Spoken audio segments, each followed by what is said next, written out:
তো নমস্কার বন্ধুরা, এডুকেশন কালচার ইউটিউব চ্যানেলে তোমাদের প্রত্যেককে স্বাগতম।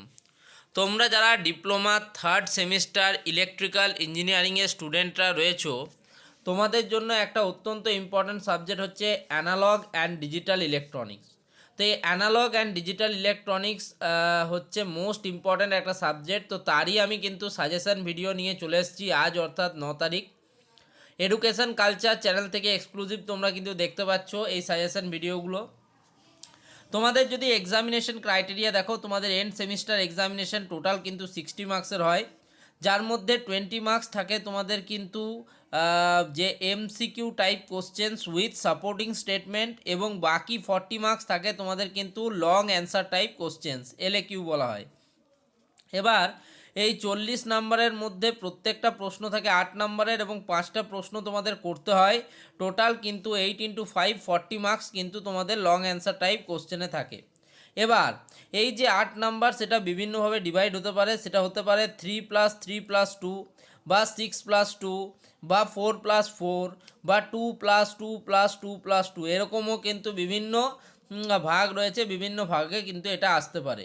তো তারই সাজেশন আজকে আমরা নিয়ে চলে এসেছি অ্যানালগ অ্যান্ড ডিজিটাল ইলেকট্রনিক্স। তো দেখো 1 নম্বর প্রশ্ন, টোটাল 3টে ভাগে প্রশ্নটা রয়েছে। পার্ট এ প্রশ্নটা রয়েছে define ripple factor and ripple frequency. Ripple factor এবং রিপল ফ্রিকোয়েন্সিকে ডিফাইন করতে বলা হয়েছে, অর্থাৎ ডেফিনেশন দিতে বলা হয়েছে।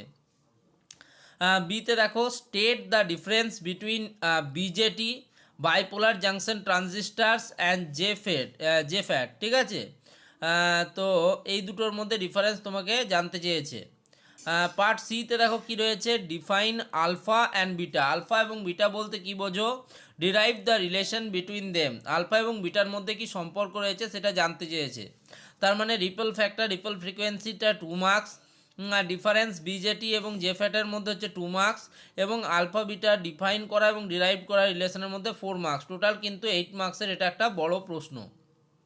নেক্সট চলে যাব 2 নম্বর প্রশ্ন। 2 নম্বর প্রশ্নের এতে দেখো কী লেখা আছে, draw the VI characteristics of the zener diode. Zener ডায়োডের ভিআই ক্যারেক্টারিস্টিক্সকে অঙ্কন করতে বলা হয়েছে, ইন্ডিকেটিং, সেখানে তোমাকে দেখাতে হবে the important reason in the diagram. ডায়াগ্রামের মধ্যে যে ইম্পর্টেন্ট রিজনগুলো রয়েছে, স্যাচুরেশন কারেন্ট, ঠিক আছে, অ্যাভালেঞ্জ ব্রেকডাউন, তো এগুলো সমস্ত কিছু তোমাদেরকে সেখানে দেখাতে হবে। টোটাল কিন্তু 6 মার্কস রয়েছে, মানে মোস্ট ইম্পর্ট্যান্ট কিন্তু এটা একটা প্রশ্ন, এমআইকিউ টাইপ প্রশ্ন, কিন্তু মোস্ট ইম্পর্ট্যান্ট কোশ্চেন টাইপ প্রশ্ন।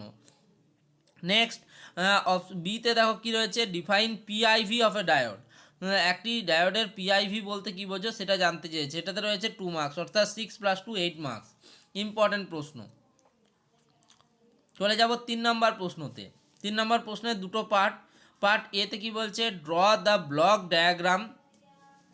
ডায়াগ্রাম অঙ্কন করো and explain truth table. Draw করো এবং এক্সপ্লেন করো truth table and circuit diagram. তার সাথে সার্কিট ডায়াগ্রাম অঙ্কন করতে বলা হয়েছে অফ 4:1 এমইউএক্স অ্যান্ড 1:4 ডিইএমইউএক্স, ঠিক আছে। এটা রয়েছে টোটাল 6 মার্কস, ইম্পর্ট্যান্ট প্রশ্ন, ইম্পর্ট্যান্ট কোশ্চেন্স, ঠিক আছে। তোমাদের টপ 10 কোশ্চেন্স নিয়ে পরবর্তীকালে তৈরি হবে তোমাদের লাস্ট মিনিট সাজেশন।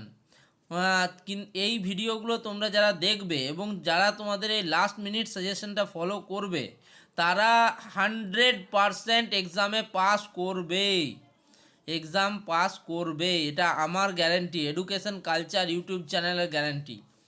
নেক্সট দেখো বি প্রশ্ন কি বলা হয়েছে, what is Parkinson's criteria. Parkinson's criteria বলতে কি বোঝায়, এটাতে রয়েছে 2 মার্কস, অর্থাৎ টোটাল 6 মার্কস রয়েছে লং কোশ্চেনটাতে, 2 মার্কস রয়েছে এটাতে, 8 মার্কসের এটা প্রশ্ন। তো এখানে আমি 3টে প্রশ্ন দিয়েছি, আর 3টেই কিন্তু খুব ইম্পর্ট্যান্ট প্রশ্ন। এটা পার্ট 1 ভিডিও, পরবর্তী পার্টগুলো খুব তাড়াতাড়ি আপলোড হবে। তো এই ভিডিওটা এখানেই শেষ করছি, ধন্যবাদ।